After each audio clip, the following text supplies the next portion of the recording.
Yan, after half hour, luto na siya at nilagay ko na sa malinis na lagyan. Ngayon, ready to serve na siya and ready to eat. بعد الكبسة يا بنات أحلى شيء مع فلفل حايل ومع صوص حار. واستمتعوا، أحلى كبسة في الشتاء، لذيذة مرة. هاي روز. Hi, madam. How are you? Hi, madam. الحمد لله. اليوم روز بتسوي لكم كبسة إلهام المشهورة بالفلبيني. يلا روز. Hello mga kabayan, ngayon magawa ko ng kabsa ilham. At ayan, ready ko na ng chicken, nilinisan ko na siya. At ready ko na dito gagamitin kong rice, American golden rice. At naghiwa ako ng isang bell pepper at isang tomato at dalawang onion. At ready ko na ng tomato paste, black lemon, darsin, hill, at itong turmeric powder, black powder, maharat powder, salt, at hot chili.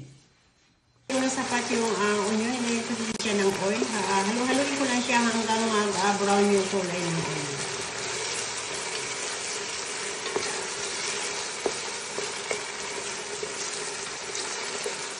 Yung onion at ngayon add ko na itong chicken. Tinanggal ko siya ng balat.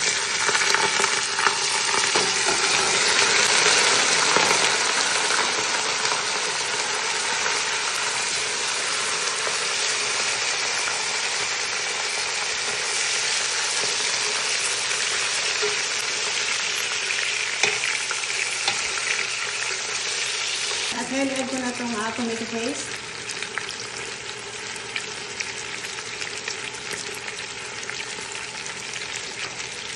Mix ko lang siya ng konti.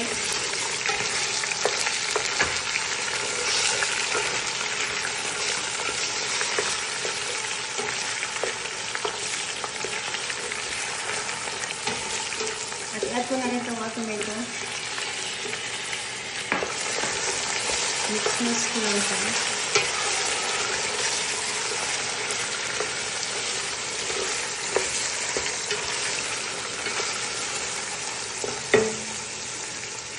At add ko na rin itong darsin at black lemon.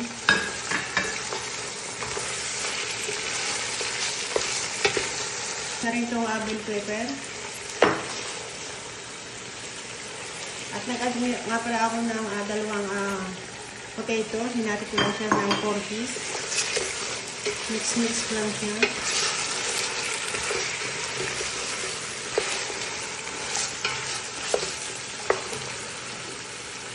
At ngayon, ito na itong spicy. Ayan, mix ko lang.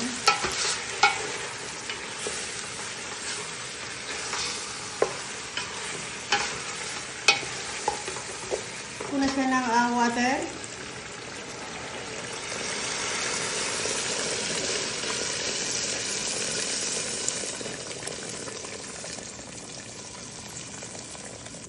Ayan, tatapan ko na siya at ikikip ko siya sa apoy ng half hour. Ayan, i-mix ko lang siya ng konti.